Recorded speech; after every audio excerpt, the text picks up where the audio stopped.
responsibility. Sir, every rupee mentioned in the budget belongs to the public. Every allocation carries the hope of the public. Sir, therefore, we examine figures, question assumptions, and highlight gaps. It is not obstruction, it is obligation of the opposition. Sir, throughout the political part of the speech on the budget, I never found even a single person from the treasury benches speaking on the budget provisions. They have not even highlighted whatever provisions have been made by the Honorable Chief Minister in the budget. They have failed to even project those projections. And before I start, it is a very tragic situation. Everybody spoke about Article 370. It is a dead horse. You can flog it for the times together. It is not going to come back. First thing. Second is, it is very painful and surprising that nobody from the treasury spoke about any sense of gratitude to the Prime Minister for the benevolent support he made to the duty of the state. Sir, we are the boy dogs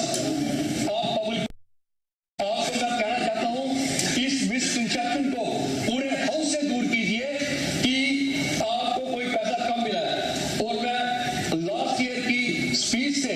आदरणीय CM साहब की speech से coat करना चाहता हूं कि उन्होंने कहा था कि सेंटर ने मुझे लिबरली सपोर्ट किया और 5,000 रुपीज एक्स्ट्रा दिए। ये उनकी बजट स्पीच में है। मैं आपको बताना चाहता हूं कि ये पैसा जो था, जो आपको अभी आ रहा है,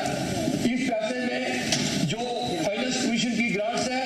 जैसे पहले आती थी, अभी भी वो आएगी जब आपकी कॉन्स्टिट्यूशनली इलेक्टेड लोकल बॉडीज होगी। आप पूरे हाउस से इस मिसइंप्रेशन को इंप्रूव कीजिए, इसको हटाइए कि सेंटर ने आपको कम पैसा दिया। अगर आप स्टेट होते तो आपका जो राइट था वो 28,000 करोड़ में था, उसमें आपकी पुलिस भी शामिल थी। जो पुरानी गवर्नमेंट थी उसके अंदर में भी सेंट्रल डेवल्यूशन के बाद में मैं पिछला बजट भी लाया हूं 18 का, उसमें आपको रेवेन्यू डेफिसिट ग्रांट्स मिलती थी, उसके बाद में पीएमडीपी का पैसा मिलता था। आज भी वो मिल रहा है। साथ ही कोई अडवाणी या कोई अडानी नहीं दे रहा है। ये गवर्नमेंट ऑफ इंडिया, मैंने लास्ट ईयर की फाइनेंस की बजट की स्पीच, क्योंकि मेरे को बजट में बोलने का मौका नहीं मिला था, सीएम साहब को जल्दी आना था, तो मैंने उस वक्त बताया था कि पीएम गति शक्ति एक प्रोग्राम है, उसका अगर मास्टर प्लान के अंदर में ये फिट किया हुआ है उन्होंने शासकी को, special assistant to state for capital intensive job. 50 साल तक आपको पैसा नहीं देना है। 2015 से अगर आप देखेंगे सर, लगातार जम्मू कश्मीर पे सियासी वार किए जा रहे हैं। 2014 में पहले जब पीडीपी ने मैंडेट मांगा बीजेपी को दूर रखने के लिए, मैंडेट लिया, हुकूमत इन्हीं के साथ बनाई। होगा कि सोपोर कॉन्स्टिट्यूंसी एक सबसे बड़ी और कंजेस्टेड कॉन्स्टिट्यूंसी है। सोपोर कॉन्स्टिट्यूंसी में जम्मू कश्मीर का या एशिया का सबसे बड़ी फ्रूट मंडी है। इन्होंने पिछले रिव्यू मीटिंग में सोपोर डिकंजेशन, फ्रूट मंडी डिकंजेशन और सोपोर टाउन के डिकंजेशन की बात की, मगर सोपोर की आवाम की एक बड़ी देरीना मांग रही है। वो देरीना मांग सोपोर को डिस्ट्रिक्ट बनाने की है। एक और बड़ा मुद्दा था खासतौर पे तुलबुला और चेनाब वाला जो वाटर प्रोजेक्ट है, उसको लेकर के आज सीएम उमर ने मरकज से बातचीत के बारे में कहा कि बातचीत जारी है, उम्मीद है कि जल्द ही इसे शुरू किया जाएगा। वक्फे सवाल के दौरान इस तरह के सवाल आए थे। बीजेपी के श्यामलाल शर्मा ने सवाल उठाया था, जिसका जवाब सीएम उमर ने दिया था। जहां स्कीम्स को दोबारा दुरुस्त करने की जरूरत है, डिफंक्ट ट्यूबवेल्स को दोबारा चलाने की जरूरत है, नए ट्यूबवेल्स वगैरह, इन पे तो काम चलता रहेगा। लेकिन जैसे ऑनरेबल मेंबर श्यामलाल शर्मा साहब ने कहा, ये तो जख्म के ऊपर बैंडेड लगाने के बराबर है। हमें तो जम्मू के लिए अगले अगले 30, 40, 50 साल के बारे में सोचना होगा। और ट्रेडिशनल वाटर सप्लाई स्कीम से हम जम्मू शहर के पानी का जो डिमांड जो है वो हम पूरा कर नहीं पाएंगे। मैंने पहले भी हाउस में ये जानकारी दी है, प्रेस के जरिए भी कहा है, दोबारा इस चीज को दोहराऊंगा। जम्मू शहर के लिए अगर अगले 30-40 साल का हमें पानी का इंतजाम करना है तो जो हमारा इरादा पिछली हुकूमत में था, जब श्यामलाल शर्मा जी हमारे साथ मिनिस्टर थे, अखनूर के पास से चिनाब से पानी निकाल के जम्मू तक पहुंचाने का स्कीम जो है, ये इससे पहले इंडस वाटर ट्रीटी के वजह से हम कर नहीं पाए। हमने ये प्रपोजल उस वक्त एशियन डेवलपमेंट बैंक को ईरा के तहत जो है दिया था, उन्होंने इस पे मंजूरी नहीं दी क्योंकि इंडस वाटर ट्रीटी के तहत ये सबोटाज हुआ। अब जब इंडस वाटर ट्रीटी को अबेयंस में रखा गया है, गवर्नमेंट ऑफ इंडिया के साथ दो चीजों पे हम काम कर रहे हैं। एक सोपोर के पास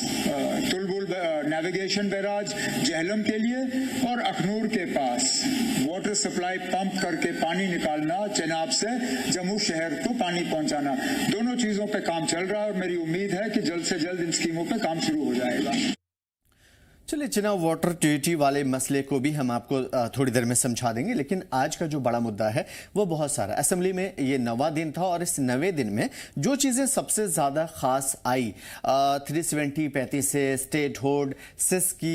इन्वेस्टमेंट वाली पॉलिसी जिसकी पीडीपी ने मुखालिफत की थी, आपको याद होगा। उसके अलावा इस तरह के और भी बहुत सारे मुद्दे थे। ये मुद्दा है या नहीं, इसके ऊपर हम बहस भी नहीं करते। मुद्दा ये है कि ये सारी चीज़ें रिपीटेडली क्यों ऐसा चल रहा है, लग रहा है आवाम को कि आप उन चीजों पे बात करना चाह रहे हैं असेंबली के अंदर जिसके लिए शायद अभी वक्त मौजू नहीं है। ऐसा लग रहा है कि आ रहे हैं, असेंबली में जॉब चल रही है और वो जॉब करके अपना टाइम पूरा करके लोग निकल जा रहे हैं। एमएलएज जितने भी लोग हैं वहां पे, ये मैं कोई इल्जाम नहीं लगा रहा हूं, इसको मैं तथ्य के जरिए समझा भी सकता हूं, लेकिन इसमें राय क्या है, एक्सपर्ट्स क्या कहते हैं और इसकी वजूहात क्या है। ये सारी चीजें जो चल रही है, ऐसा क्यों लग रहा है कि ये एक मिशनलेस है, फ्यूचरिस्टिक इसके ऊपर कोई ऐसी बात नहीं चल रही है, और क्यों इन चीजों को जोड़ करके या फिर साइड लाइन करके या शायद ठंडे बस्ते में रख करके अपने पॉकेट में रख लेनी चाहिए या जेब में रख लेनी चाहिए और उस पर एक डेट मार देनी चाहिए कि यह फला डेट का मसला है, जेब में रखते हैं, बाद में इसे निकालेंगे और इसको हल करेंगे। क्योंकि अभी बहुत सारी ऐसी चीजें हैं जिसके ऊपर बात करना जरूरी है। लेकिन पहले एक्सपर्ट्स की राय। सुहेल काज़मी साहब हमारे साथ जुड़े हुए हैं, वेलकम है सर आपका। इन तमाम तर चीजों से बरक्स जैसे कि आज हमारी बात हो रही है, क्योंकि मैं थोड़ा सा अपसेट हूं असेंबली की इन तमाम तर कार्रवाई से, क्योंकि जिन चीजों की उम्मीद की जा रही है वो चीजें नहीं हो रही है। मैं बारी बारी सरकार के भी अपने सवाल रखूंगा और अपोजिशन की जानिब से उठाए गए सवाल। फिलहाल असेंबली की कार्रवाई जो 9वें दिन तक लगातार चली है, इस 9 दिन में एक एक्सपर्ट को क्या नजर आया? देखिए सर, उम्मीद ये थी कि आफ्टर 1.5 ईयर ये जो असेंबली सेशन होगा बड़ा कंस्ट्रक्टिव होगा, क्योंकि कुछ सहमतियां जो थी अपोजिशन और रूलिंग एलीट में बनने की उम्मीद लग रही थी, और गवर्नेंस का जो डेफिसिट था उसको कंप्लीट करने का मुझे लग रहा था। असेंबली एक सेशन होता है जहां पीपल सेंट्रिक अप्रोच से असेंबली में अपने अपने मुतालबात, अपनी अपनी जो परेशानियां हैं कॉन्स्टिट्यूंसी सेंट्रिक, उनको उभारा जाता है और उनका फौरी तौर पर समाधान जो है असेंबली सेशंस में होता है या पार्लियामेंट सेशंस में होता है। लेकिन उम्मीद यही थी कि 100% फुल प्रूफ तरीके से डे 1 पे जैसे गवर्नर साहब ने खुतबा पढ़ा और खुतबे में उन्होंने ऐसी कोई चीज मेंशन नहीं की जिससे कि तूल लगती, स्टेटहुड का मुद्दा नहीं किया, आर्टिकल 370 को नहीं छेड़ा, और जो कंस्ट्रक्टिव एक एड्रेस था वो किया, और उस पर जो बहस हुई, जो स्पीकर साहब की बॉडी लैंग्वेज थी, ऑनरेबल चीफ मिनिस्टर की थी, उसमें लग रहा था कि इस बार जो सेशन है वो फ्रूटफुल होगा, कंस्ट्रक्टिव होगा। लेकिन अब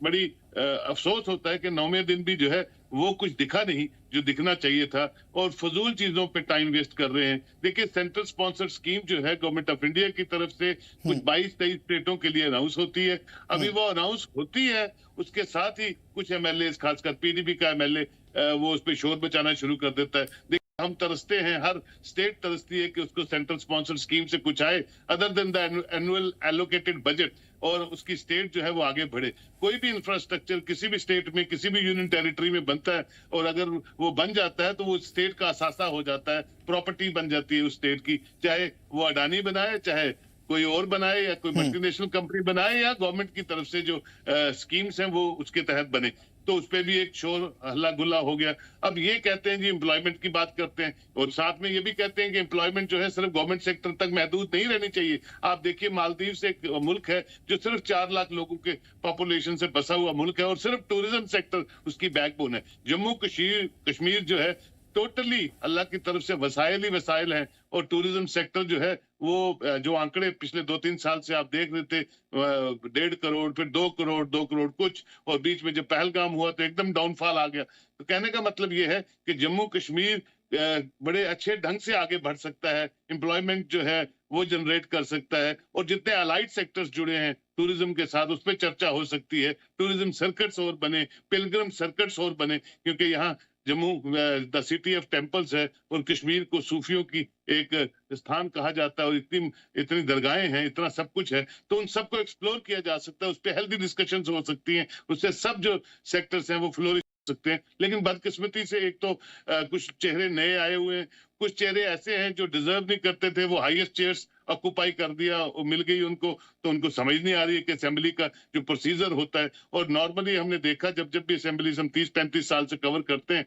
जो लेजिस्लेटर्स आते हैं उनको 2-3 बार काउंसलिंग की जाती है कि असेंबली जो है उसका रखरखाव कैसा होता है, वो किस तरह के कॉन्स्टिट्यूशन से चलती है और उसका जो कस्टोडियन है वो ऑनरेबल स्पीकर होता है। तो वो सब चीजें इस पर मिस थी और आज जो आपने देखा जो जिस तरह की तू मैं और गाली गलौज तक चीजें आ गई, that too at a level of deputy chief minister. तो मैं समझता हूँ ये वैसा ही है जैसे महराज मलिक गालियां निकाल रहा था और उसको आपने पीएसए लगा दिया और असेंबली में आपके मिनिस्टर और आपके डिप्टी चीफ मिनिस्टर और जो बाकी लोग हैं वैसे एक दूसरे को गालियां निकाल रहे। तो इस टाइप की असेंबली जो थी वर्स्ट काइंड ऑफ एक्सपीरियंस जो था मैंने अपने कैरियर में 30-35 साल के नहीं देखा है, विच इज वेरी अनफॉर्चुनेट। क्योंकि इस वक्त सारा फोकस किसी भी रियासत का जब असेंबली चलती है तो पूरे लोगों का जो नजर होती है वो असेंबली सेक्शंस पे होती है और सारे लेजिस्लेटर जो होते हैं वो टीआरपी लेने के लिए, क्योंकि मैक्सिमम कैमरा जो होते हैं with in and outside the assembly वो लगे होते हैं, छोटे से छोटा पोर्टल से लेके नेशनल चैनल्स तक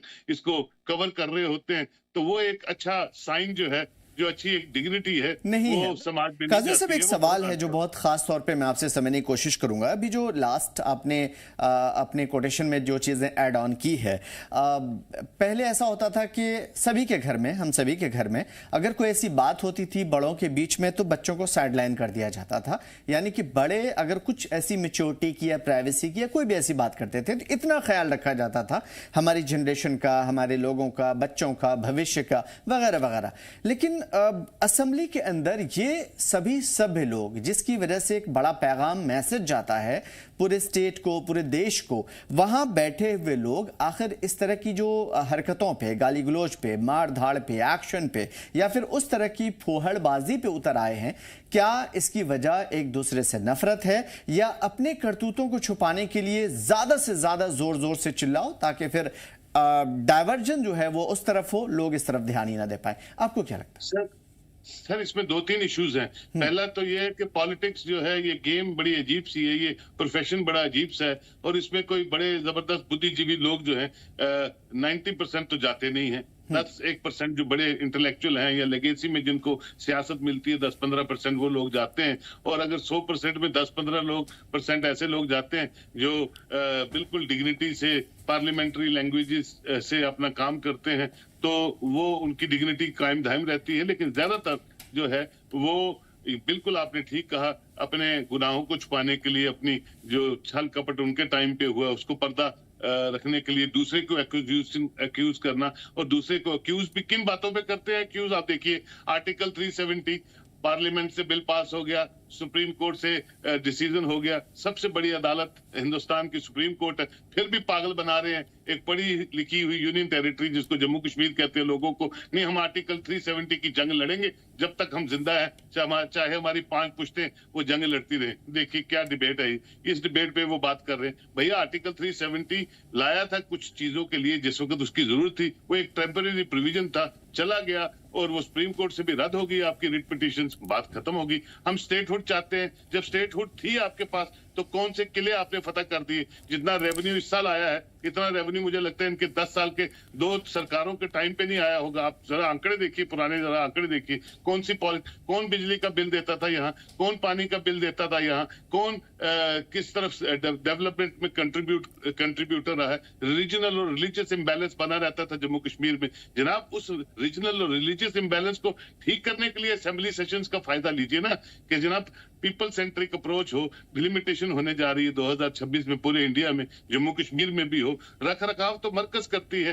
फंडिंग तो मरकज बढ़ाएगी जब डिस्ट्रिक्टें बढ़ेगी या स्टेटें बढ़ती हैं। तो इसमें वो चीजें सब मिसिंग है, सिवाय एक दूसरे पे इल्जाम तराशी करने के कि मेरी सरकार में, मेरी हुकूमत में ये हो गया, मैंने अलायंस किया। बिल्कुल, और तुमने पूरा जो है यूटी को बर्बाद करके रखा है स्टेट को। एक खास तौर पे तवज्जो मैं दिलाना चाहूंगा, मैं चाहूंगा कि इसके ऊपर भी हमें बताएं। ठीक है, ये प्रोसेस सबको पता है, इवन एक नादान बच्चे को भी पता होगा कि 370 को वापस लाने के लिए अब किन चीजों के जरिए या किन सहारों से गुजरना पड़ेगा, किन दो राहों से गुजरना पड़ेगा, और शायद ये आने वाले कई बरसों में, और न जाने शायद उसकी कोई पेशन गोई नहीं की जा सकती कि कब ऐसा पॉसिबल होगा कि इस तरह के पूरे हालात बनेंगे जब जाकर के ये वापस हो सकता है। लेकिन खैर, उस पर बात हो रही है। दूसरी चीज ये है कि जिसके ऊपर उम्मीद की जा रही थी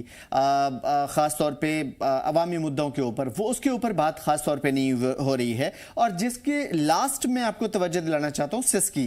इन्वेस्टमेंट वाला वो पॉलिसी जो सेंटर की जानिब से दी जाती है खास तौर पे 50 साल के लिए। तो मेरे कहने का मतलब यह है कि फ्यूचरिस्टिक कुछ ऐसी पॉलिसी आप सोच रहे हैं जिसके जरिए अवाम की भलाई करना चाह रहे हैं, लेकिन जो अवाम की अभी भलाई की जरूरत है, अभी जो नीड है, उसे पूरी नहीं कर पा रहे। 370 की आप बात कर रहे हैं जो कि न जाने कब हो, कितने बरसों के बाद हो, और शायद हो भी या नहीं हो, इसके ऊपर आप बात कर रहे हैं। लेकिन अभी जो जरूरत है उसके ऊपर खामोशी है। क्या कहेंगे आप? बिल्कुल, आप ठीक कहते हैं। मैं तो पहले ही आपसे कह रहा हूं कि देखिए, इंडिया में एक MOU साइन हुआ अटल जी के टाइम पे between ministry of roadways and national highways authority of India के पूरे इंडिया में सड़कों का जाल जो है वो नेशनल प्रोजेक्ट में, जब कोई चीज नेशनल प्रोजेक्ट में पड़ जाती है, किसी की सरकार रहे या दूसरी सरकार आए, वो प्रोजेक्ट्स कभी नहीं रुकते हैं। और आपने देखा पूरे हिंदुस्तान में और जम्मू कश्मीर में जो फार फ्लंग इलाके थे, जो रिंग रोड्स थी, जो फ्लाईओवर्स थे, वो पूरे जम्मू कश्मीर में बन रहे हैं। और Jammu Kashmir being a sensitive state, border से सटती हुई, तो यहाँ बहुत ज्यादा जरूरत थी इन चीजों की। और फार फ्लंग इलाके जो है कट ऑफ हो जाते थे स्नोबोर्न एरियाज थे। तो एक माइलस्टोन है, इस पे चर्चा कीजिए, और सड़कें मांगिए, और फ्लाईओवर्स मांगिए, ट्रैफिक कंजेशन कम हो। पॉपुलेशन एक्सप्लोजन हो रहा है जम्मू में भी, कश्मीर में भी, अब तो छोटी छोटी डिस्ट्रिक्टों में भी हो रहा है। अभी आपके विजुअल में देख रहा था, सोपुर की बात कर रहे थे, तो सोपुर में सबसे बड़ी फ्रूट मंडी है, सबसे बड़ी सब्जी की मंडी है, और वहां भी जो पॉपुलेशन एक्सप्लोजन है बढ़ गई है और कंजेशन है। तो आप कंस्ट्रक्टिव बात कीजिए। दूसरी बात मैं आपसे कहूं, हम तो तरसते हैं, हर स्टेट तरसती है कि वहां मेडिकल कॉलेजेस आए, डिग्री कॉलेजेस आए। और आपने देखा कि पिछले दिनों में सियासत की नजर हो गया एक मेडिकल कॉलेज हिंदू और मुस्लिम के चक्कर में, और उससे क्या फायदा हुआ किसी को? ना बीजेपी वालों को फायदा होगा। कल बीजेपी वालों के बच्चे वहां पढ़ते या नेशनल कॉन्फ्रेंस के बच्चे, और इन तीनों सियासी गुटों की वजह से वो मेडिकल कॉलेज जो है डीलिस्ट हो गया, which is very unfortunate for the people of Jammu and Kashmir. आज 50 सीटें थी पहले साल में, नेक्स्ट ईयर वो 200 तक जाती, फिर वो 500 तक सीटें जाती, 500 डॉक्टर हमारे जम्मू कश्मीर के बच्चे बनते। तो ये जो अनकंस्ट्रक्टिव चीजों पे आप डिबेट्स करते हैं, अनकंस्ट्रक्टिव चीजों को लेके सड़कों पे बवाल करते हैं, तो उसका नुकसान तो लोगों को होता है। फिर आप जो मर्जी रंग दे दें उसको, श्रद्धा के साथ जोड़ लें, आस्था के साथ जोड़ लें, जो मर्जी कर लें, लेकिन जो नुकसान हो गया, वो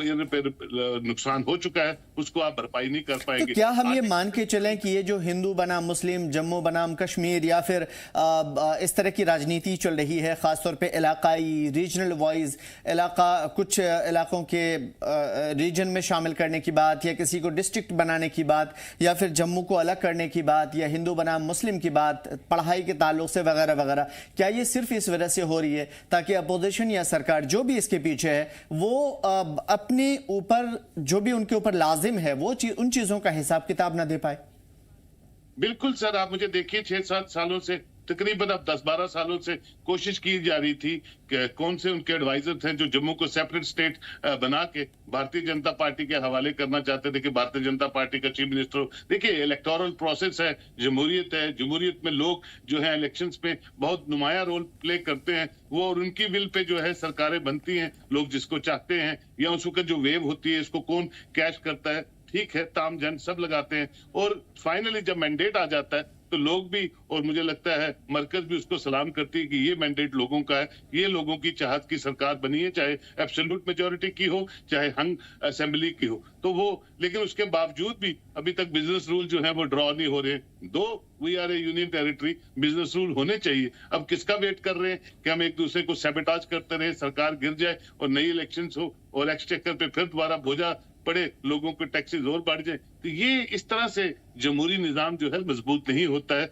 लोगों की एस्पायरेशंस पूरी नहीं होती हैं, लोग जो है एलिनेटेड फील करते हैं कि despite of cold, despite of snow bound area, बुजुर्ग से बुजुर्ग भी है, उसने भी आपकी अच्छी पॉलिसीज को देख के 70% पोलिंग जम्मू कश्मीर में करके दिखा दी कि हम सब जमहूरी निजाम को मजबूत करना चाहते हैं, और पाकिस्तान, ISI, जितने भी हमारे दुश्मन अनासर हैं, उनको एक करारा जवाब दे दिया कि जम्मू कश्मीर के लोग जो हैं वो सिर्फ जमहूरियत पे बिलीव करते हैं। आपने देखा पहलगाम के अटैक के बाद हर गली में, हर डिस्ट्रिक्ट में, हर तहसील में जुलूस निकले, पाकिस्तान हाय है। ये वही कश्मीर है जहां एक कैलेंडर निकला करते थे, एक एक महीना बाजार बंद रहा करते थे, स्कूल्स बंद रहा करते थे, लेकिन लोगों ने सब नरेशंस को चेंज करके मरकज की उन पॉलिसीज को सलाम किया, उनका हाथ पकड़ा कि जम्मू कश्मीर अच्छी डगर पे आगे चले और जमहूरी निजाम यहाँ जो है वो एस्टेब्लिश हो, और कोई रेडिकलाइजेशन, कोई मजहब के नाम पे जो राजनीति करते थे उनको नकार दिया, एक साइड पे कर दिया। अब 10 सालों में पीस प्रिवेल किया, बिल्कुल मरकज की सरकार का बहुत बहुत शुक्रिया है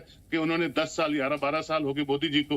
पर्सनल पेन लेके वो आते रहे यहाँ, और एक्स्ट्रा से एक्स्ट्रा कोई ना कोई बोनंजा जम्मू कश्मीर में देते रहे। अब उनको कैरी फॉरवर्ड करने के लिए ये जो लेजिस्लेटर्स हैं, जिनको लोगों का रोल मॉडल बना के असेंबलीज में भेजा जाता है, ये उनका काम है। अवाम तो असेंबलीज में नहीं आएगी ना सर, 90 के 90 MLAs ये रिप्रेजेंटेटिव्स हैं अपनी बात रखने के लिए अपने अपने लोगों की, और वो बात जो है ऑनरेबल गवर्नर, चीफ मिनिस्टर तक जाती है और उसका संज्ञान लिया जाता है, उसका समाधान किया जाता है, और लोगों के वेलफेयर के लिए वो चीजें इंट्रोड्यूस की जाती है, और जो चीजें नहीं हो पाती हैं चीफ मिनिस्टर और ऑनरेबल गवर्नर से, वो फिर कैरी फॉरवर्ड की जाती है अपने होम मिनिस्टर ऑफ इंडिया को, प्राइम मिनिस्टर ऑफ इंडिया को। अब मेरे पास जो अपनी सोर्सेज से खबर आई कि अमित शाह साहब जब जम्मू आए थे, उन्होंने भी अपने लेजिस्लेटर्स को बोला है कि भैया स्टेटहुड की बातें मत करो, अगर स्टेटहुड तुम्हें चाहिए तो अपनी अपनी पार्टी बना लो। तो ये एक अच्छा साइन है जो इनफॉर्मल सोर्सेज से मेरे पास खबर आई है। मैं समझता हूँ कि जम्मू कश्मीर की आबादी तो देखिए 1,40,00,000 का ये स्टेट रहा है, अब यूनियन टेरिटरी, आबादी के आकार पे आप देखिए, हाँ 2 एरिया बहुत बड़ा है, लेकिन यहाँ है कि मिस गवर्नेंस है। आप गवर्नेंस की बात कीजिए, आप एक बिल्कुल ट्रांसपेरेंट जो है तरीके से सरकार को चलाइए, और जो भी मुतालबात हैं वो मरकज से मांगिए, ज्वाइंटली जो है इस सिस्टम को आगे चलाइए, और जब इलेक्शन होगी, जिसकी जब सीटें आएंगी वैसी सरकार बनेगी। लेकिन इस तरह का जो रोल आप देख रहे हैं कि सिर्फ अगर आप ये चीज इंट्रोड्यूस करते हैं तो ये चीज इंट्रोड्यूस नहीं होनी चाहिए, गलत होगी। कल लोनिंग की बात हुई है तो लोनिंग गलत होगी, कल बारिश ज्यादा आ जाएगी, बारिश भी नेशनल कॉन्फ्रेंस ने बारिश ज्यादा कर दी यहाँ पे, परसों यहाँ कुछ हो जाएगा, बोले बीजेपी वाले कर गए। तो इस तरह से जो है इशू बेस्ड जो अपोजिशन है वैसी अपोजिशन नहीं होनी चाहिए, इशू बेस्ड होनी चाहिए, कंस्ट्रक्टिव होनी चाहिए, और हेल्दी डिस्कशन जो है वो असेंबलीज का और लोगों का जो हौसला है वो बढ़ाती है। मतलब साफ है कि अगर अवाम के मफाद में आप सीरियस हैं तो अपोजिशन हो या सरकार, उन्हें अपनी नोक पलक दुरुस्त करनी होगी और मंजिल तय करनी होगी, या एटलीस्ट मंजिल के लिए जो आपने एक पोर्टफोलियो तैयार किया था, खासतौर पे सरकार या अपोजिशन अपने लिए जो तैयार करती है, एटलीस्ट उसे ही फॉलो करना पड़ेगा, और एक दूसरे के साथ साझेदारी, मिल करके बातचीत के साथ और बहुत ही प्रेम के साथ, बगैर अपनी सियासी मैदान को चमकाए हुए इन रास्तों को अपनाना होगा, तभी जाकर के आप अवाम के सच्चे वफादार या ओवरऑल डेवलपमेंट के लिए रियासत के बारे में आप सोच सकते हैं। शुक्रिया काज़मी सर, बहुत शुक्रिया तमाम बेहतरीन मालूमात और दूरदशा हमें समझाने के लिए, खासतौर पे जम्मू कश्मीर में आने वाले बदलाव के हवाले से, और जो कुछ जम्मू कश्मीर के अंदर चीज़ें हम देख पा रहे हैं, क्योंकि बदलाव एक ऐसी है जम्मू कश्मीर के अंदर जिसकी वजह से हम कह सकते हैं कि आने वाले दिनों में शायद ये राजनीति जम्मू कश्मीर को किसी भी दोराहे पे जाके ले जाके पटक देगा। अवाम के मसाइल यूं ही रहेंगे, और जो भी खासतौर पे लोगों की हालात हैं वो और बद से बदतर होते चले जाएंगे। अब आते हैं कुछ अहम खबरों के ऊपर। क्या जम्मू कश्मीर की सियासत में बदलाव का वक्त आ गया है? क्या वो सियासी दल जो बरसों से सत्ता पर काबिज रहे हैं अब अपनी जमीन खोते जा रहे हैं? एनसीपीडीपी जैसी पार्टियां जो कश्मीर की राजनीति में दशकों से अपने हक को मजबूत समझती आई हैं, अब वो अपनी पुरानी पकड़ वैसे ही रखती हैं या जो पहले थी, या फिर ये जो सवाल हैं इसलिए पैदा हो रहे हैं क्योंकि आने वाले अर्बन लोकल बॉडीज और पंचायती चुनाव में छोटी छोटी इलाकाई पार्टियां अब अपने पर समेटने लगी है ताकि आसमान में उड़ान भर सके। लेकिन याद रखिएगा कि इससे पहले भी होती थी, हालांकि उसकी कई वजूहात की बिना पे उन्हें कहीं ना कहीं रोक दिया जाता था। अब इन बड़े दलों को खुली चुनौती भी है क्योंकि वो तमाम तर इल्जाम जो इनके ऊपर लगते थे वो अब खारिज किए जा चुके हैं और खुद अब इनके ऊपर बयानबाजी होती है। क्या जम्मू कश्मीर की राजनीति में अब नया उभार सामने आने वाला है और इन छोटी पार्टियों के पास वो ताकत भी है जो जनता को एनसीपीडीपी और कांग्रेस से ज्यादा आकर्षित कर सके? अगर हम Jammu Kashmir national people's front या इस जैसी तमाम तर नए दलों की बात करें तो इनकी अपील सिर्फ नए बदलाव के नाम पर नहीं है, बल्कि इन दलों का दावा है कि वो पेशावरों और अफसरों की पार्टी है और जनता अब पुरानी सियासत से थक चुकी है, इसी वजह से वो नया बदलाव चाहती है। तर्क तो फिलहाल यही है, लेकिन क्या ये छोटी पार्टियां अब सत्ता में बड़ी उम्मीदें जगा सकती हैं? और क्या गारंटी है कि जब ये सत्ता में आ जाएंगी, अवाम ने इनको चुन लिया, तो फिर वो उसी रास्ते पे नहीं चलेंगी जिस पे पुरानी पार्टियां चली है? लेकिन मैं आज ये बात क्यों कह रहा हूं, पहले मैं आपको सुनाता हूं इसकी वजूहत। तो मैंने पॉलिटिशियंस और पॉलिटिक्स को फील किया है, महसूस किया है, ऑब्जर्व किया है अच्छी तरह से और सबको परख भी लिया है। लेकिन कुछ अरसा पहले मेरी इंट्रोडक्शन जासिफ साहब, बासित साहब और जिलानी साहब से हुई। मैंने इनके साथ काफ़ी डिस्कशंस किए, मैंने इनके एजेंडा को देखा, मैंने इनके नीयत को परखा। मैंने इस पार्टी में ये देखा कि इसमें न कोई रिवायती पॉलिटिशियन है, न इनका एजेंडा रिवायती है। इनका एजेंडा पीपल फ्रेंडली है, लोगों की उमंगों के मुताबिक उनकी उमंगों को पूरा करने के लिए ये पार्टी काम कर रही है। इसी को देख के मैंने सोचा कि क्यों ना मैं भी इस पार्टी से जुड़ जाऊं, क्योंकि मेरा मकसद ही यही रहा है। जिंदगी का मकसद पहले से ही है, चाहे मैं जब एज ए टेक्नोक्रेट रहा हूं उस वक्त भी मेरा यही रहा है कि मैं लोगों की आजमाइश में उतरूं, लोगों के मन के मुताबिक काम करूं और वही एजेंडा लेके मैं इधर इस पार्टी में ज्वाइन कर रहा हूं। मैंने वही स्पिरिट इस पार्टी में देखा।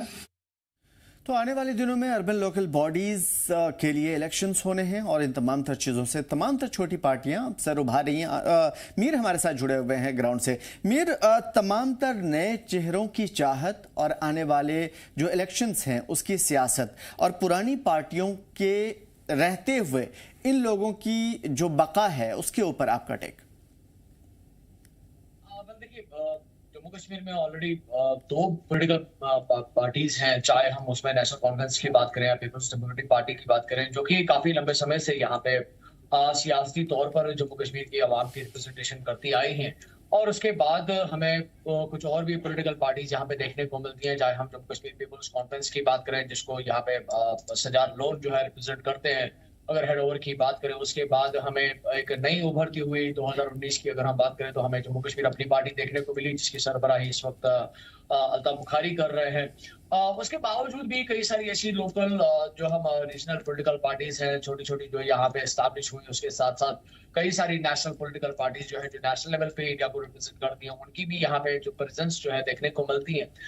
लेकिन जब यहाँ पे रिसेंट इलेक्शंस हुए, सरकार बनी, नेशनल कॉन्फ्रेंस ने अपनी घर प्रेजेंस पब्लिक के सामने रखी और उन्होंने उसको प्रूव किया और बड़ी मेजॉरिटी में उन्होंने यहाँ पे अराउंड हम कह सकते हैं कि 50% से ज्यादा सतह पे जो है उन्होंने वोट हासिल करके यहाँ पे सरकार बनाई। लेकिन उसके बावजूद भी कई सारे ऐसे चाहे हम आजाद उम्मीदवारों की बात करें या छोटी मोटी पॉलिटिकल पार्टीज की बात करें जिन्होंने यहाँ के अवाम की नुमाइंदगी करने की कोशिश की, हालांकि वो कामयाब तो नहीं हुए, लेकिन वो अभी भी करंटली अपने ग्रास रूट लेवल को मजबूत करने की लगातार कोशिशें यहाँ पे कर रहे हैं। और क्योंकि ऑलरेडी अब सरकार बन चुकी है और ये इलेक्शंस अभी लंबे समय के बाद हमें फिर से दोबारा जम्मू कश्मीर में देखने को मिल सकते हैं अगर हम रेगुलर पैटर्न की बात करें। लेकिन उसके बावजूद भी यहाँ पे पॉसिबली बताया जा रहा है कि यूएलबी इलेक्शंस हो सकते हैं, पंचायत इलेक्शंस हो सकते हैं और उसके लिए कई सारी पॉलिटिकल पार्टीज जो है अपने लेवल पे अपने आप को मजबूत करने की कोशिश कर रहे हैं, अपने रिप्रेजेंटेटिव्स को अलग अलग डिस्ट्रिक्ट्स में जो है एस्टैब्लिश करने की कोशिश कर रहे हैं, लोगों के साथ कनेक्टिविटी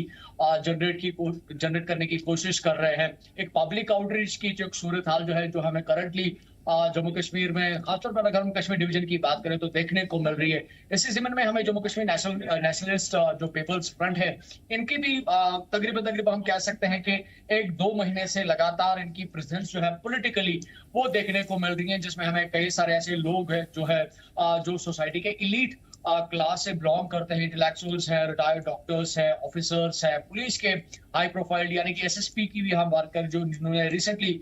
इस पॉलिटिकल पार्टी को यहाँ पे जो है ज्वाइन किया है। और तो उससे कहीं ना कहीं पे इस बात से साफ तौर पर एक अक्कासी होती है कि यहाँ पे जितनी आप बाकी जो रीजनल पॉलिटिकल पार्टीज है अपनी गर्व को मजबूत करने की जो है कोशिश करने में लगातार जुड़ी हुई है। हालांकि मैंने जब इनसे सवाल किया, मैंने उनको कहा भी कि यहाँ पे आपको अगर आप देखें तो पॉसिबिलिटी और प्रोबेबिलिटी पॉलिटिकल स्फीयर की जब हम बात करते हैं, पॉलिटिकल फ्रंट की बात करते हैं, उनके पास ऑप्ट करने के लिए यहाँ पे नेशनल कॉन्फ्रेंस भी था, या उनके पास यहाँ पे पीपल्स डेमोक्रेटिक पार्टी है, पीपल्स कॉन्फ्रेंस है, या अपनी पार्टी है, वाई ओनली जेके एनपीएफ। तो उनका मानना है कि यहाँ पे जो सियासत का एक सूरत हाल जो है रही है जम्मू कश्मीर में, शायद वो उससे काफी हद तक जो है मुतमईन नहीं है, खुश नहीं है। और जम्मू कश्मीर एनपीएफ की अगर हम बात करते हैं, इसमें कहीं पे किसी भी शख्स की जो भी इसमें ज्वाइन कर रहा है या जिन्होंने इस पॉलिटिकल पार्टी को एस्टैब्लिश किया है, उनकी कहीं पे कोई पॉलिटिकल बैकग्राउंड की कहीं पे कोई प्रेजेंस जो है देखने को नहीं मिल रही, यानी कि आम आवाम जो है इस पार्टी को। ठीक है, लेकिन अभी फिलहाल लगातार जो हालात हम देखे हैं हमने उमर, उसमें बहुत सारी पार्टियां हैं जो 2019 के बाद बनी हैं, बहुत सारी पार्टियां हैं जो उससे पहले भी बनी हैं, और अभी तक उतना ज़्यादा हम ये नहीं कह सकते कि जैसे पीडीपी 30 साल से ऊपर 35 साल के आसपास, नेशनल कॉन्फ्रेंस करीब 80-90 साल हो गए जो अभी तक अपने अस्तित्व में है, उस तरीके से लोगों के दिलों में घिर पाई जितनी कि ये रिवायती पार्टियां रही है। तो जब कई साल से लगातार जद्दोजहद अवामी मसाइल उठाने के बावजूद बड़ी बड़ी पार्टियां जिनके पास अपना एक रेवेन्यू जनरेशन का या फिर एक अपना एक बैकबोन बचाने के लिए बहुत सारे तरीके हैं, इन पार्टियों के पास क्या अवाम के दिलों में वो हिमायत मिल पाएगी या मिल रही है? ख़ासतौर पर इस तरह के छोटे इलेक्शंस जो भी होते हैं अर्बन लोकल बॉडीज़ वगैरह या पंचायत के, क्या इसमें इनका अस्तित्व बच पाएगा या मजबूती से ये अपने आप को स्टैंड कर पाएंगे? अब देखिए, अगर आप लोगों की बात करें तो लोग पॉलिटिकल रिप्रेजेंटेशन शायद उस हद तक नहीं चाहते हैं, बल्कि वो ये चाहते हैं कि जो उनकी एस्पिरेशंस हैं, जो उनकी रिक्वायरमेंट्स हैं, जो उनकी डेली नीड्स हैं, जो उनके लाइवलीहुड को जो है किसी भी तरीके से सफाइज कर पाए, जो उनके लिए कहीं ना कहीं पे उन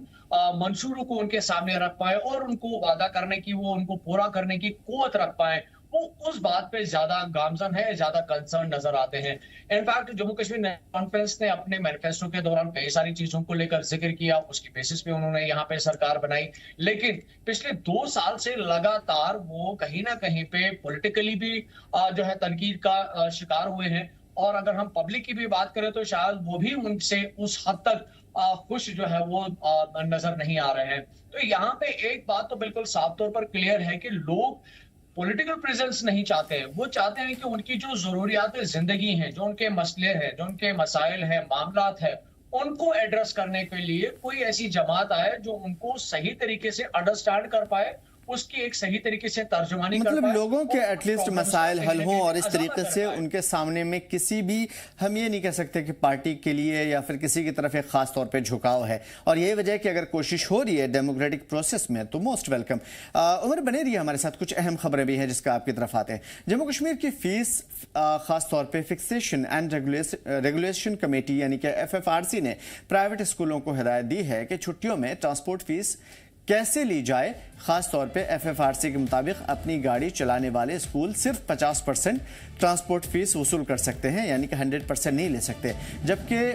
आउटसोर्स या किराए की गाड़ी इस्तेमाल करने वाले स्कूलों को पूरी तरीके से फीस वसूलने से रोक दिया गया है। कमेटी ने कहा है कि जो फीस नियमों के उलट वसूल की जा रही है उसे फौरन वालिदैन को वापस कर दिया जाए, खिलाफ वर्जी करने वालों के खिलाफ कार्रवाई की जाएगी और जुर्माने लगाए जाएंगे। मीरा आपकी तरफ आते हैं। FFRC का जो भी मामला रहा है इससे पहले, क्या छुट्टियों में बच्चों से पूरी फीस वसूल की जाती थी ट्रांसपोर्ट के नाम पे, और अब इस नए रूल के लगने से क्या एक बड़ा बर्डन स्कूलों के ऊपर पड़ेगा? क्योंकि हम इतना समझते हैं कि एक मिनिमल एक अमाउंट होता है जो ट्रांसपोर्टेशन में स्कूल के ज़रिए खर्च किया जाता है ताकि बच्चों का फोकस पढ़ाई पे हो और आना जाना, दूर के बच्चे जो है वंचित न रह पाए। तो दोनों तरफ के ऑड इवेंट्स हैं। मैं आपसे समझने की कोशिश करूँगा खबर। देखिए बिल्कुल बहुत ही इम्पोर्टेंट चीज जो है जो जम्मू कश्मीर अवाम के साथ जुड़ी हुई है, क्योंकि एक लंबे समय से देखने को मिला है जिस तरह से हमें पब्लिक की जो जो जो बयानात है, जो उनके रिप्रेजेंटेशंस हैं, उनके साथ उनके जरिए साफ तौर पर, या अगर हम देखें तो सोशल मीडिया के जरिए कई सारे ऐसे बयानात या विजुअल्स हमें देखने को मिले हैं जिसमें खासतौर पर पेरेंट्स इस बात से परेशान थे कि स्कूल जो है, खासतौर पर जब हम प्राइवेट स्कूल्स की बात करते हैं तो एक मोनोपोली चल रही है, एक जबरदस्ती का एक निजाम चल रहा है, चाहे उसमें एनुअल फीसेस की बात करें, एनुअल चार्जेस की बात करें, या पर्टिकुलर किसी डिपो से बुक्स खरीदने की बात करें, यूनिफॉर्म पर्टिकुलरली किसी पर्टिकुलर डिपो से खरीद करने की बात करें या परचेज करने की बात करें, तो कई सारी ऐसी फॉर्मेलिटीज जो है प्राइवेट स्कूल्स की तरफ जो है करंटली जम्मू कश्मीर के पेरेंट्स को फेस करनी पड़ रही थी। लेकिन अपने बच्चों के एक तालीमी निज़ाम को बेहतर बनाने के लिए और उनमें किसी भी तरीके से कोई रुकावट पैदा ना हो, वो किसी मुश्किल का शिकार ना हो, उनके फ्यूचर के साथ किसी भी तरीके से कोई खिलवाड़ ना हो, तो उस वजह से एक कंपेलिंग जो एक कंपल्शन जो था कहीं ना कहीं पे पेरेंट्स में देखने को मिल रहा था, जिसकी बेसिस पे कई सारी यहाँ पे एसोसिएशंस बनी, चाहे हम पेरेंट बॉडी की बात करें, स्कूल्स, प्राइवेट स्कूल्स एसोसिएशंस की बात करें, कई सारी रिप्रेजेंटेशंस दी गई। और उसके बाद जब गवर्नमेंट ने इस बात को सीरियसली लिया, एक कमेटी तश्कील दी गई जिसका नाम ई टैक्सेशन एंड रेगुलेटरी कम्युनिटी बनाया गया, और इसमें एक जो जज होते हैं वो इस प्रोसेस को पूरा मॉनिटर करते हैं। इस कमेटी की अगर हम दायरे की बात करें, और खासतौर पर उनमें इस कमेटी के जरिए उन्हीं पॉइंट्स को जो है इवॉल्व किया गया जिससे पेरेंट्स काफी ज्यादा सफर कर रहे थे। उसमें कहीं ना कहीं पे कई सारी मल्टीपल चीजें थी, लेकिन उसमें ये ट्रांसपोर्टेशन का भी एक सिलसिला था जिसमें स्कूल जो है और ट्रांसपोर्टेशन के हवाले से चार्जेस करते थे। लेकिन अब जिस तरह से ये डायरेक्टिव फी फिक्सेशन रेगुलेटरी कमेटी की तरफ से निकला है, जिसमें साफ तौर पर 2 पॉइंट्स को बिल्कुल क्लियरली जो है वाज़ेह किया गया है कि जिनके पास अपनी एक ट्रांसपोर्टेशन का एक निजाम जो है वो किसी भी तरीके से किसी भी पेरेंट से फी चार्ज नहीं कर सकते हैं। सेकंड, अगर कोई प्राइवेट ऐसा स्कूल है जो कहीं से भी आउटसोर्सिंग कर रहा है तो वो टोटली किसी से भी जो है पैसा हासिल नहीं कर सकता, यानी कि वो पेरेंट से चार्जेस नहीं मतलब कर ये सकता, है कि अब बल्कि रिस्पॉन्सिबिलिटी जिनके तय पास कर दी अपना गई है, दोनों तरफ से नुकसान नहीं होगा और अकाउंटेबिलिटी होगी तो शायद इसमें और भी ज्यादा बेहतरी आएगी। बड़ी खबर है और बड़ा कदम भी है। शुक्रिया मीर तमाम तर बेहतरीन मालूमात और अपडेट्स के लिए। बात करते हैं लेह की, जहां पे करगिल की, लद्दाख की, जहां पे प्रेस कॉन्फ्रेंस के दौरान अपेक्स बॉडी ने 4 फरवरी को दिल्ली में एमएचए के साथ हुई अपेक्स बॉडी और केडीए की बातचीत की तफसीलात शेयर की। अपेक्स बॉडी ने स्टेटहुड और 6 शेड्यूल के मुद्दे पर बातचीत के दौरान सामने आई अंदरूनी जो इत्तेहाद बातचीत थी उसके ऊपर तशवीश का इजहार किया है। रहनुमाओं ने कहा कि मीटिंग में मुख्तलिफ बयानात, लद्दाख का जो मजबूत मौक़िफ़ रहा है वो उसमें कमज़ोरी आई है। उन्होंने तमाम स्टेक होल्डर से अपील की है कि इत्तेहाद बनाए रखें और एक आवाज़ में बात करें ताकि लद्दाख का जो मसला है उसमें एक प्लेटफॉर्म पे सभी के सभी रहें, और उस अलग अलग मुतफर्रिक होने का नतीजा यह निकलेगा कि आने वाले दिनों में इसका बड़ा नुकसान लद्दाख और लद्दाख के लोगों को भुगतना पड़ेगा। हमारी जो पिछली मीटिंग हुई थी सब कमेटी की, उन्होंने गवर्नमेंट ऑफ इंडिया ने क्लियरली हमें कहा था कि हम 6 शेड्यूल पे, क्योंकि बहुत सारे डिलिब्रेशंस हमारी ऑलरेडी सेंट्रल गवर्नमेंट के साथ, होम मिनिस्ट्री के साथ हो चुकी हैं, जिसमें हमने बहुत सारी चीज़ों को डिस्कशन किया। But in the last meeting हमारे लीडर्स ने और गवर्नमेंट ऑफ इंडिया ने कैटेगोरिकली इस बात पे एग्रीमेंट किया था कि हमारी जो अगली मीटिंग होगी वो मखसूस 6 शेड्यूल और स्टेटहुड पर होगी। एंड उसके चलते हमारे लीडर्स को उन्होंने कहा, क्योंकि हमने डिस्कस वहाँ ऑलरेडी 6 शेड्यूल और स्टेटहुड पर किया था, तो उन्होंने कहा कि आप ड्राफ्ट की शक्ल में हमें दे दीजिए। तो हमारा ड्राफ्ट, क्योंकि our demand has been this only right from day 1 that we have been demanding for 6 schedule and statehood, and that's why our draft was also 27 page का जो हमने ड्राफ्ट दिया था that was categorically very specifically on statehood and 6 schedule. तो इसलिए हमें उम्मीद थी, इस बार तवक्का था कि गवर्नमेंट जब वहाँ बुलाएगी तो हमारे ड्राफ्ट पर अगर वो डिस्कशन करना चाहते हैं, पहले तो हमें, जैसे कि हमारे लीडर्स ने कहा, सिंह साहब ने कहा कि हमें ये हाई पावर कमेटी के बुलाने से हमें ये लगा कि शायद इस पर कोई कंक्लूजन पे गवर्नमेंट ऑफ इंडिया हमारे 2 डिमांड्स पे आने वाली है। इसलिए पहले तो हमने ये सोचा, दूसरा हमने कभी नहीं सोचा कि ड्राफ्ट को निटी-ग्रिटीज में जाके डिस्कस करेंगे। अगर उनको ये करना था तो हमें बुलाने के बावजूद भी, जैसे मेरा डेलीगेशन में ऑलरेडी नाम था, मैं यहाँ से all the way I come from Kargil and we went to Delhi, वहाँ पे बाहर तक ले जाने के बावजूद भी उन्होंने अंदर नहीं बुलाया, जबकि हमारे लीडर्स ने उनको कहा कि हमारे अगर आपको निटी-ग्रिटीज में अगर आपको डिस्कस करना है तो उन्हीं के साथ you should hear it from the horses mouth, somebody who's written the draft, you should ask them, so they did not allow us। इससे पता चलता है कि गवर्नमेंट ऑफ इंडिया की मंशा सीरियसली इन चीजों को डिलीवरेट करने के लिए नहीं था। तो आप नज़रअंदाज नहीं कर सकते लद्दाख का बड़ा मसला और उन मसलों पे लगातार बातचीत और अभी तक बेनतीजा। और अगर अब अंदरूनी तौर पे कुछ ऐसी चीज़ें आती हैं जिसका जिक्र चल रहा है तो नुकसान बड़ा होगा। ग्राउंड से फिरोज़ हमारे साथ जुड़े हुए हैं लद्दाख में। क्या कुछ है फिरोज़, इस हवाले से कुछ तशवीश पाई जा रही है? क्या बातचीत नाकाम साबित हो रही है या एक जगह पे इत्तेफाक राय नहीं हो पा रहा है? देखिए आमिर, इससे पहले भी कई बार जो है एमएचए की तरफ से खासतौर पे मीटिंग्स के हवाले से जो डेट्स यहाँ पे मुरतब की गई थी, लेकिन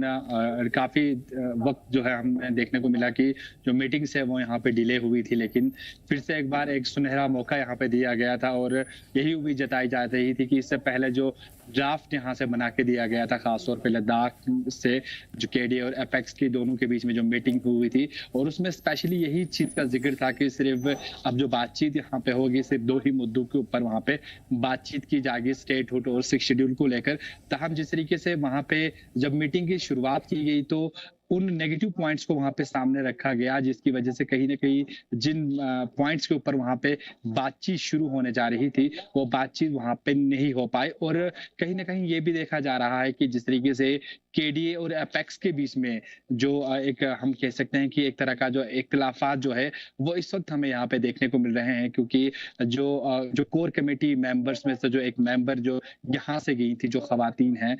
जो एलबीए की तरफ से यहाँ से गई थी, उनकी तरफ से कुछ जो है नेगेटिव पॉइंट जो है वो वहां पे सामने जो है रखे गए इस मीटिंग के दौरान। और इसके साथ साथ देखने को ये भी मिला कि जिस तरीके से कोर कमेटी में जो लीगल एडवाइजर थे हाजी मुस्तफा, उनको भी अंदर एंट्री नहीं मिली और जिन बातों के ऊपर डिस्कशन होना था, जो फ्रूटफुल डिस्कशन होना था, उन बातों के ऊपर यहाँ पे डिस्कशन नहीं हुई। और वहां पे देखा यह गया कि जिस तरीके से 6 शेड्यूल और स्टेटहुड मिलने के बाद क्या क्या नुकसान जो है खासतौर पे लद्दाख के लिए हो सकता है, तो उन बातों के ऊपर कहीं ना कहीं यहाँ पे डिस्कस हुआ। और इसके साथ साथ आज हमने देखा कि एपेक्स बॉडी की तरफ से एक खास प्रेस कॉन्फ्रेंस यहाँ पे रखी गई थी, जिसमें उन बातों को यहाँ पे रखा गया जो एमएचए में वहाँ पे डिस्कशन किया गया था कि क्या क्या चीजें जो है वहाँ पे सामने रखी गई थी। क्योंकि एपेक्स का कहना है कि इससे पहले भी हमने जो ड्राफ्ट है वो बना के यहाँ पे दिया है और उसमें भी साफ तौर पे वाजे कर दिया गया है कि लद्दाख के 2 ही मुद्दों पर अब जब भी मीटिंग यहाँ पे होगी खासतौर पे एमएचए के साथ, तो उन्हीं 2 मुद्दों पर बातचीत होगी। लेकिन वहां पे जो है तमाम जो मुद्दे जो है वो बराए ताक साइड में रख के जो है अलग अलग इश्यूज पे वहां पे जो है बातचीत की गई, जिससे कहीं ना कहीं हम देख रहे हैं कि यहाँ पे एपेक्स और केडीए के जो कोर कमेटी मेंबर्स है वो भी काफी नाराज है। और हमने ये भी देखा कि एपेक्स बॉडी की तरफ से जो उनके जो हेड हैं वहाँ के एपेक्स बॉडी के, उनका साफ तौर पर यह कहना था कि जो लोग इसके खिलाफ है, जो लोग स्टेटहुड और 6 शेड्यूल को नहीं मानते हैं, उन लोगों को कोर कमेटी मेंबर में यहाँ पे बिल्कुल भी जगह नहीं मिलनी चाहिए। उसकी वजह से कहीं ना कहीं जो है जो कोर कमेटी मेंबर्स हैं एपेक्स और केडीए के बीच में आने वाले वक्त में बहुत बड़ी जो है प्रॉब्लम यहाँ पे खड़ी हो सकती है, बहुत बड़ी दरार आ सकती है। क्योंकि हम देख रहे हैं कि जब से यूनियन टेरेटरी बनी है लद्दाख के अंदर, तो ये 2 जमातें जो है इस वक्त जो पार्टी से वो सामने इस वक्त उभर के आई हैं, जो लद्दाख के हित को लेकर या लद्दाख के इश्यूज को लेकर यहाँ पे बात कर रही है। और साथ ही साथ हमें ये देखने को मिला कि जिस तरीके से जो 24 तारीख को जो सानहा यहाँ पे हुआ था खासतौर पे लद्दाख के अंदर, वो उससे जो है अभी तक जो है लद्दाख नहीं उभर पाया है। लेकिन उसके बाद भी जिस तरीके से बार बार एमएचए की तरफ से जो है डिले किया जा रहा है, उससे आमिर यही हमें लगता है कहीं ना कहीं ग्राउंड जीरो में जब हम रियलिटीज को खंगालने की कोशिश करते हैं तो जो कोर कमेटी मेंबर्स है वो तो नाराज है ही, उसका असर कहीं ना कहीं जो है वो आम आवाम में, आम पब्लिक के अंदर जो है वो हमें देखने को मिल रहा है। तो इन चीजों को कहीं ना कहीं साफ है कि अगर लद्दाख के हित में आगे बढ़ना है तो ये जो मशवरे हैं या ये जो बातें हैं ये कंसर्न की तरह है, इसको हर हाल में फॉलो करना ही पड़ेगा। और वैसे भी बातचीत अब तक बातचीत का कोई नतीजा नहीं निकला है, तो अगर यहाँ पे भी ढिलाई होगी और मसले यूं ही उलझते रहेंगे तो ये उलझन और भी ज्यादा बढ़ेगी और इसका अल्टीमेटली नुकसान लद्दाख और लद्दाख के लोगों को होगा। शुक्रिया फिरोज तमाम तर बेहतरीन मालूमात के लिए और इन तमाम तर गुत्थियों को सुलझाने के लिए। तो लद्दाख के लिए और लद्दाख की तमाम तर तंजीमों के लिए एक बड़ा मशवरा कि इन चीज़ों से परे हट करके लद्दाख और लद्दाख के लोगों के लिए, उनकी फ्यूचर के लिए फ्यूचरिस्टिक तौर पे आगे फॉरवर्ड देखना पड़ेगा।